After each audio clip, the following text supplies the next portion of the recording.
Welcome back to PSA TV here. This is the continuation of part 1 to which we aired last week, Thursday. So we have been chatting with Mr. Kelvin Wayne. He's a humanitarian activist. He came from the Cyril Ross Children's Home. This home caters for children who have been infected with the HIV virus. And you may see someone behind the screen here, well, in front of the screen. We're not going to show his identity at this time. So Kelvin, as we were discussing, you mentioned that you have made contact with the Catholic Church. Yeah, I went up there.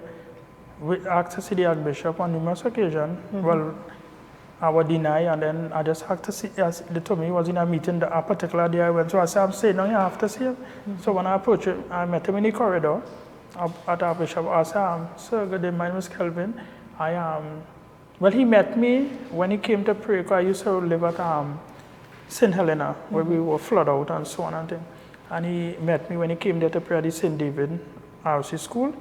So I said, I is an employee of the Cyril Ross.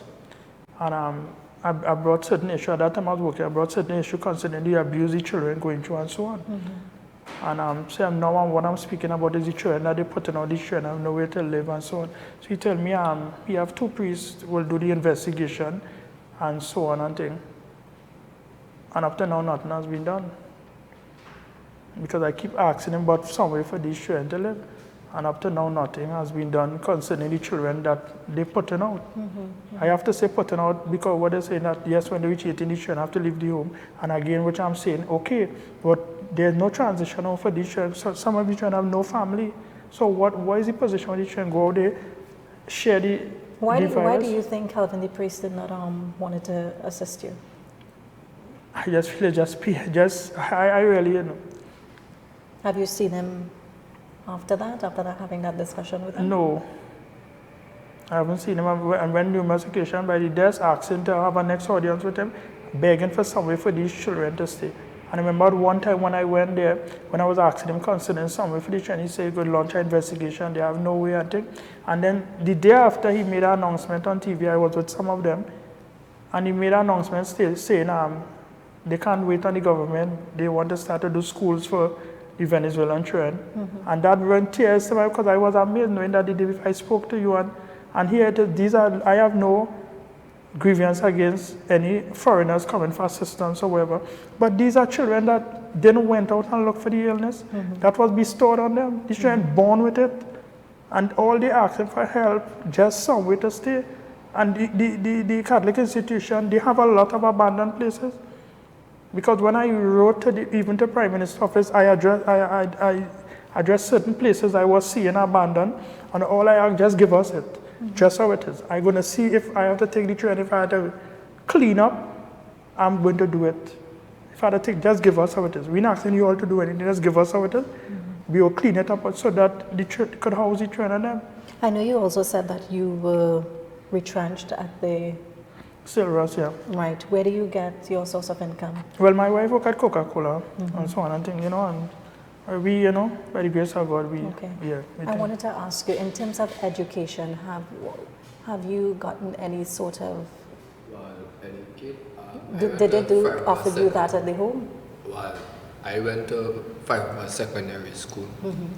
It had people used to come, like UB, people used to come, Uncle Richard is demanding to bring them UB students to help us revive on our but I went to Five secondary school and I dropped out because a child did know I had HIV and she was living at the St. Mary's home and that's how I could have dropped out of school. Is it because she told other persons? And you felt embarrassed? Yeah, and people wanted to meet up the person now, but for letting me drop out of school because of that. And while the teacher, Ms. Jimaraj, was getting me back into the school, and the person who was in charge of me at the time, well, they didn't come with me to get back into the school. Okay. So I didn't really, came back into the school, I was getting an opportunity to go back, and it's like opportunity is spoiled. So I never really thought Since about going you back were- in school again. Okay. Since you were at the Cyril Ross, have you gotten any sort of visitation from any ministers or anyone like that? Nobody. No one ever came. The CNC train come by the where I stay by the park. CNC come. I forget the Indian man name, but he viewed me, and that was it. Nobody never really said, nobody never come and get the help or donate the help or anything like. I never hear nothing after that. And I was calling Kelvin to ask Kelvin about if he did get a place or anything, and he said no. The fact that you have nowhere to live, you have no source of income, you don't know where to get your next meal when the day comes. How do you feel? Do you have any sort of temptation, like, to commit a crime? To be honest, I just want to commit crimes, but I'm not a person, so people know I won't commit a crime just so. Right. Unless it bothers me now. And I will never take up somebody's thing or say that mine's and it's not mine's. I won't be on I won't commit no kind of crime, but I just feel to. It just be scratching me to do it, and I don't want to do it. Okay. So I just follow my mind, don't do it, to do it. And you look at Kelvin as a father figure to Yeah. you? Kelvin, and you have been around him for how many years? Well, when I was at the home, he was done put out already. So due to how I was helping those who, whilst I was there, I get to know about them. So around he probably about 4 or 5 months now. About 4 or 5 months now, yeah. And he's a real, that's all I say, all his children just need is a starting point. That's all his children, that's all I am begging for a starting point. When I went primary school, I said, I'm not looking for no salary, I'm not looking for nothing. God hear me. All I'm looking for is that these children have somewhere that these children could call home, and I'm just there with these children that guide these children along, try to see what certain help I could get for these children to get a work, open a account, and I know earlier in the program, Kelvin mentioned young ladies meeting up with guys, you know. That is what going on. That is what happening right now. And one of my soldiers with that man, and I doubt it is that. I was like, I won't go through that. I won't be on that level with them. I rather ask my friends for help or whatever. If I can't get help from my friends, I will stay hungry. And I know how to stay. I went hungry many times, and I know how to stay hungry now. But The fact that you know that you're HIV infected, would you ever, think outside of the box to spread this virus to anyone? no. I don't even know how to get free. Okay. I won't, but sometimes it's really the feelings. Really the feelings, if you have feelings for someone, and I wouldn't go and spread my virus because my mother make a mistake and give me it. Right. I wouldn't go and spread my virus outside. So if a female is coming on to you, would you outrightfully inform them that? Tell her, but I want to tell her as soon as possible. Why not as soon as possible before she develops feelings and, Well, the reason why I would say as soon as possible because it's all about trust. Look, how much people know in school, in high school, people know, and like one of my friends bought out they with HIV in front of everybody, and the people was like, "Dog, you didn't mean to say that, though." You know what I mean? Well, every boy had HIV, leave him with the virus, Like in primary school, everybody didn't know in the school. Everybody. Look them each child. That is how we used to get. That is how people used to call us each child. Because we was born with HIV.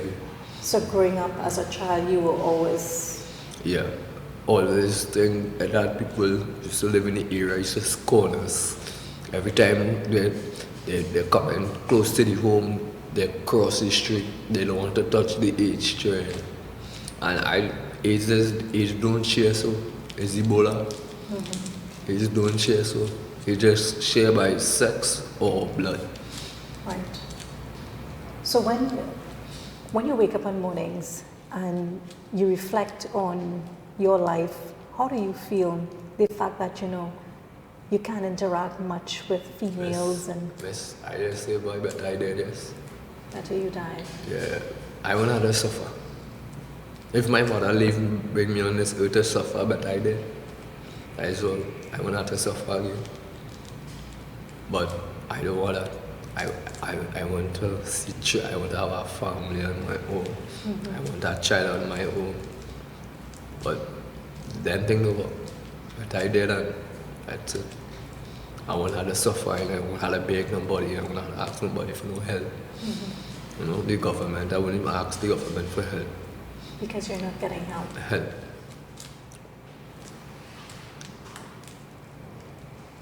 And as I said, they just one of the story.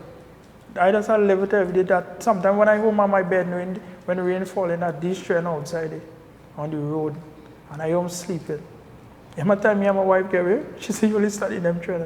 Sometimes 9, 10 o'clock something. Because it'll be hard just to sometimes knowing you bring something for them to eat or you get something for them to eat, and you go home. They eat, but when they're sleeping on the road, it does. How many times of the day do you have to take the medication? 2 times a day. Twice. So you have a location where you go to get the medication? Yes. Administered to you? MRF in town by Police Premier. When you go there for the medication, what is the procedure like? Every once month, like we go, they take our blood.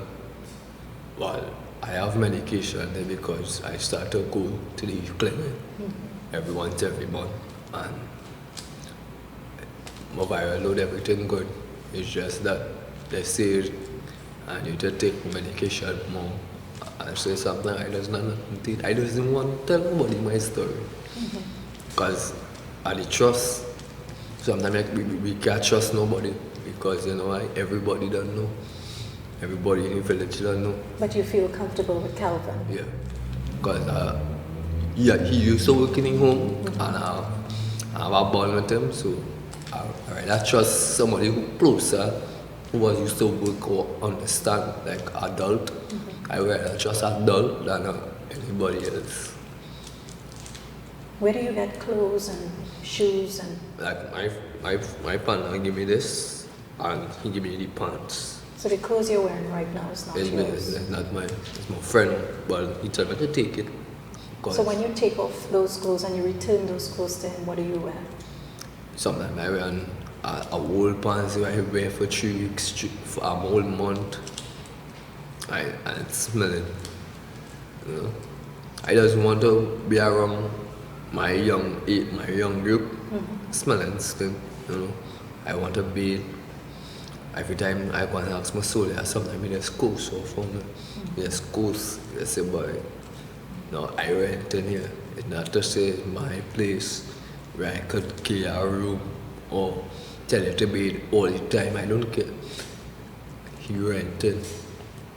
And then it's not no big house, it's like a bought house. These friends that you're around though, do you feel comfortable with them? Do they sometimes, look at you in a way that they don't want to be around you because you are HIV infected? Well, my friend understand, my 2 soldiers who I really trust, them understand me about HIV and things. Them don't even tell nobody about it. Like if somebody asks if I have HIV, them won't go and say, go and check yourself or something. They'll pick up for me now. But my 2 friends who I be there every day with, them more care than me than the home, than the government. Them just give me food, them just give me money. I don't even have sex with them to get money. I just get money sometimes. We go and like pick mango and sell. So I don't want to be living that life. What area is that? Tunapuna. Every day I pass in by the home. If I ask for a plate of food, I don't even get it. You're not going to get a plate of food? It's only Miss Juman is the only staff. I will ask for a plate of food. I had a woman there named Miss Desian. I will get a plate of food. It only have 1 or 2 staff inside. I might get a plate of food. But them had to hide a plate of food to order to give me it.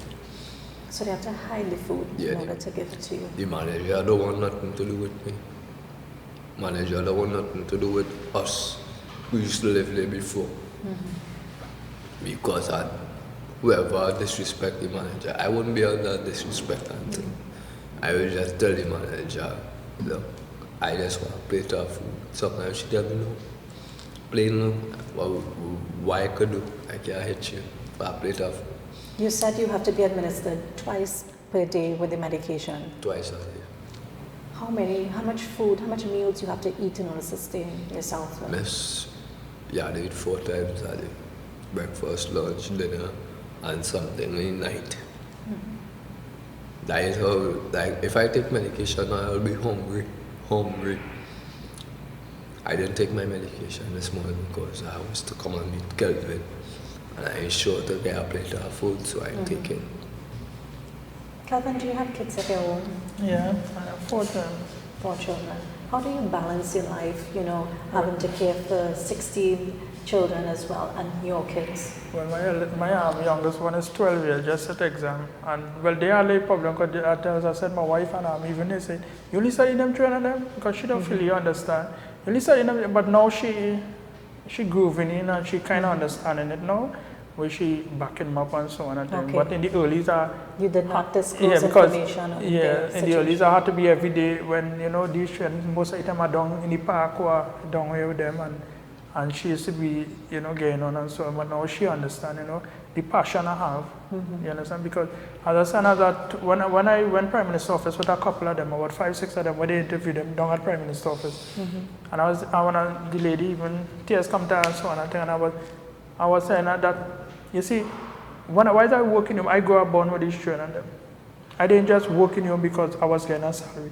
I work with my internet box, the children we sometimes if we buy soft drink, I used to scorn them or anything because I know the only way to get HIV is through blood transfusion, right? So sometimes if they drink I have a sea drink and they take it and they drink it, I want to show them no bad thing. So that is the trend. The reason why they build that bond with me because they realize, listen, he's not scorning me. As some of the mummies were doing at the home and always criticize them, well, they're just not my trend better than all of my trend is my trend. If this trend come by me, it's just like if one of my trend by me. I don't treat them no when they come by me and so on and because the other day I really lunch by me and so on and thing. And then they were by me and they were treated just as normal. It's just that it's an AGC house I have, it's a 2-bedroom and I can't house them by me. Because it's girl children, right. And then my wife and so on and thing. I can't house them as others I would have. And I want to put them in a gallery to sleep. You understand? So. Where did you spend your last Christmas? In a savannah. Where? In a park. You spent your last Christmas in a park? Tunapuna. Tunapuna Park. You had any? On the bus shoot.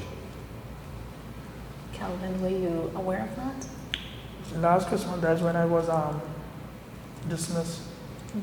Last Christmas is when I was dismissed 3 weeks before Christmas. So I started this a month after. So I didn't know him coming to the home. Coming there asking for things to eat and so a few of them who were done put up before I started working there. And I used to see them coming there for things to eat and so on and thing. And as I say, being the cook, I used to hand out. I get a lot of problem with it, but they used to come on the back and I used to give them. You got problems because you were... Yeah, the manager I was brought into the office on numerous occasions and not supposed to give them. Now I said, people are donating. People are donating food stuff there. Okay, it's for the home. These children were part of the home. These children were there. So if the children come for a plate of food, why does to give the children a plate of food? And yet St. Vincent de Paul, I could tell you what I know. People donating at the home there and yet St. Vincent de Paul, because the president used to come there with the van, pack the van, and they taking food stuff there and mine in the other homes when they dies for the children. So what about those who they put out when they come for a bag of grocery? Why not take it there? When you take any food stuff, mine in the home in Arima, mine in the one in Digo Martin, and the home in Arima is a old person home where these people paying through the pension again. Right? So people donating a lot of food stuff, a lot of money that be coming in at that home. I can tell you because of the children illness and his children, so people just walk in, hand thousands of dollars, hand check and food stuff and all kind of things. What I see with my own eye. And yet it is when sometimes these children, when you would come in for food stuff, you're telling me, is some mummies there, some of the caretakers have to hide to give the children and them food. And it's about that what I'm saying. There's a big empty building in the back of Silros that is not occupied. It was a night shelter years ago. Why they can't use there and put these children on them there? And that's why I keep asking the president why it is you can't assist these children. But they are the reason why they're not doing it. Because as I said, they're not getting no funding when they try to need it. So they try to have no asset, no benefit to them. So it don't make sense we have it all around.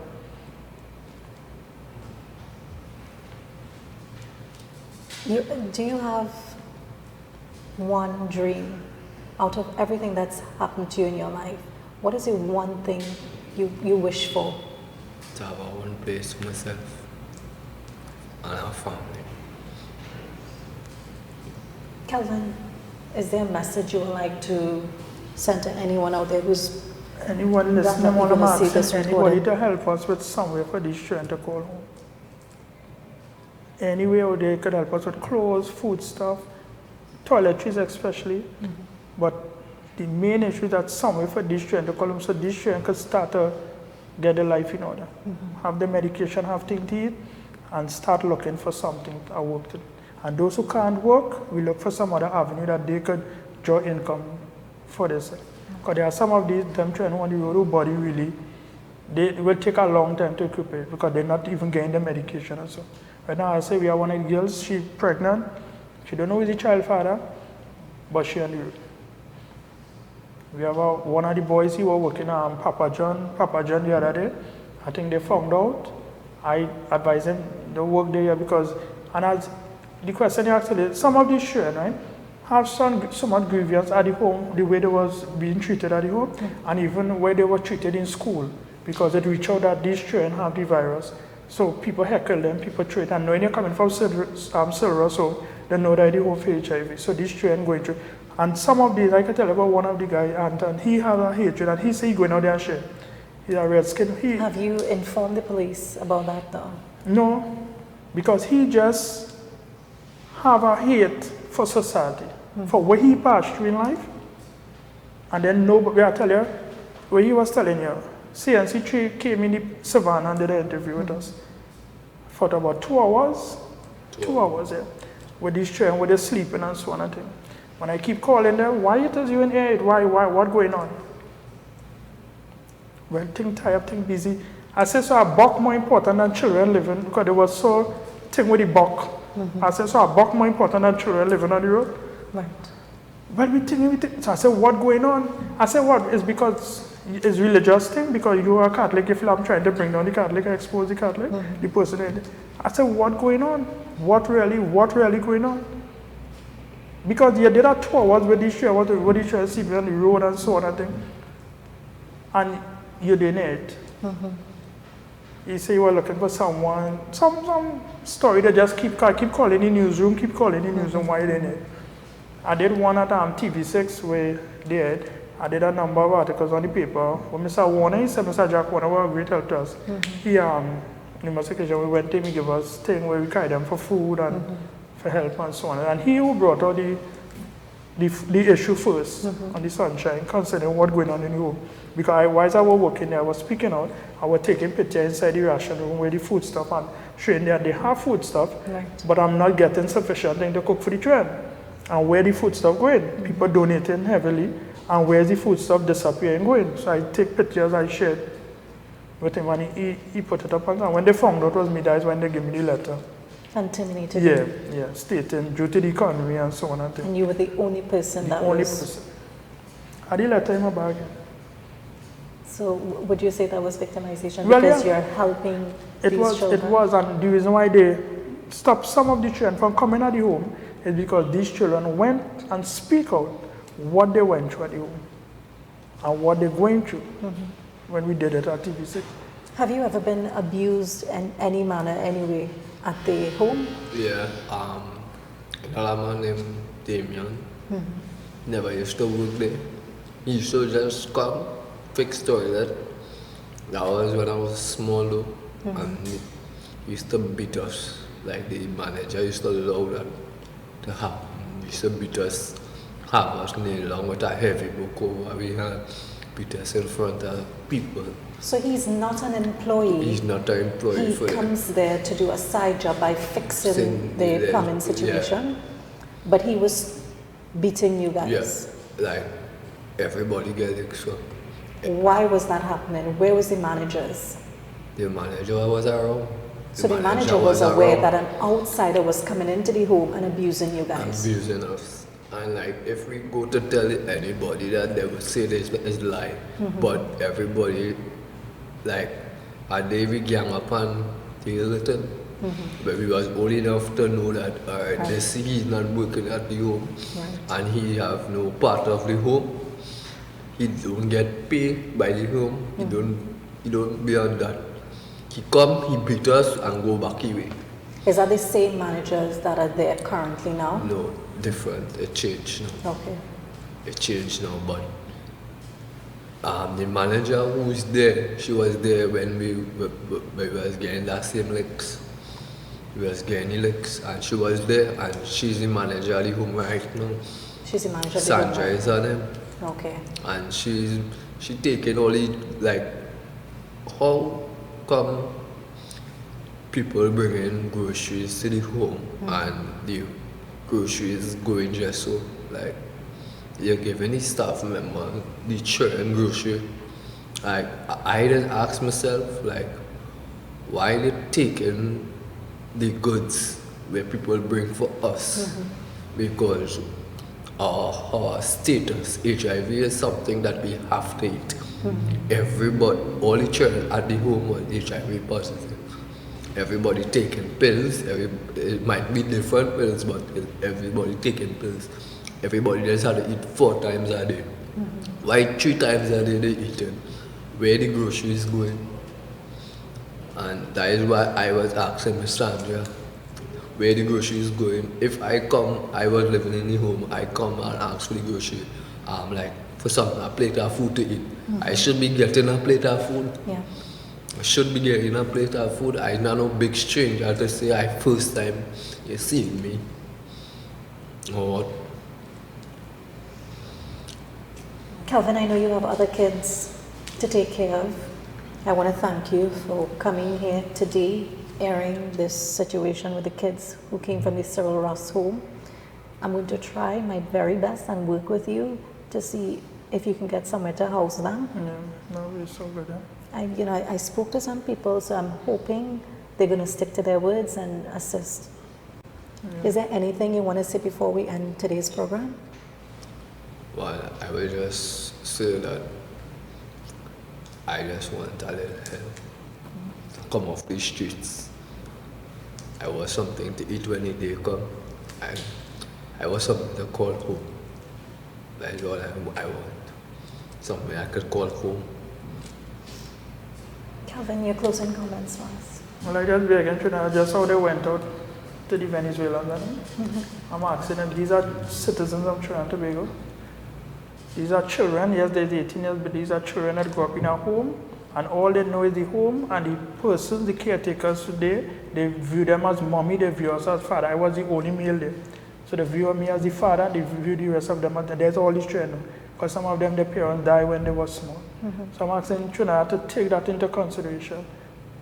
Give these children a chance, give these 18-year-old, these 19-year-old a chance, just give them a chance in life. Something that they didn't have. Just give them that. That's all I beg. So we have come to the end of this segment here, this interview, and to the other children that is out there walking the nation's road, and individuals who probably not aware of their condition, but know that they're just children, we're asking you to be mindful. And you also mentioned that there was another guy who has intention of spreading the virus. Yeah. Because of the hate he have, where he went through, he went through the whole way going through out here, that he had to be begging for this, looking for this, and they see how I doing more much going out begging with these train up and down with my Prime Minister's office. I tell you, when we come in town, you are with me, right? We come in town, we have to walk, because sometimes only have money to bring them down in town, and we walk up to Prime Minister's office, the train, thirsty, hungry. Many times I ask them up there, I said, I'm bringing down the train, and them, I need just help me with something for the train to eat when we walking back in town, and it's like no help. Okay. No help I was getting. Kelvin, I want to thank you very much for coming here this morning, and I also want to thank you as well to be brave enough to sit and, you know, speak with us here this morning. But I will keep in contact with you where we can probably invite the others so we can hear their side as well. So we have come to the end of this segment here at PSA TV. I'm Avalon Williams. This is Kelvin Wayne, a humanitarian activist who has been helping a lot of children who has came from the Cyril Ross Children's Home. So stay tuned. We will give you an update with more children as we invite them here at the PSA TV to let us know what's been happening with them. Thanks so much.